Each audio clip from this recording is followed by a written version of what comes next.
মাদককে না বলি, সুস্থ জীবন গড়ি।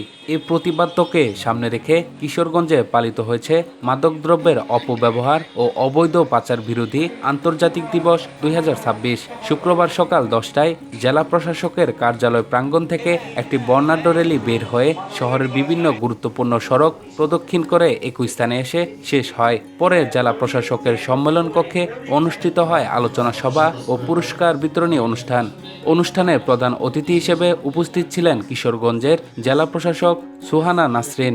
এছাড়া উপস্থিত ছিলেন অতিরিক্ত জেলা ম্যাজিস্ট্রেট মোহাম্মদ এরশাদুল আহমেদ, অতিরিক্ত জেলা প্রশাসক ইশতিয়াক ইমন, সদর উপজেলা নির্বাহী কর্মকর্তা কামরুল হাসান মারুফ, অতিরিক্ত পুলিশ সুপার মোহাম্মদ শরীফুল হক, ভারপ্রাপ্ত civil surgeon doctor Nazmul Karim সহ বিভিন্ন সরকারি দপ্তরের কর্মকর্তা, শিক্ষার্থী ও সুধীজন।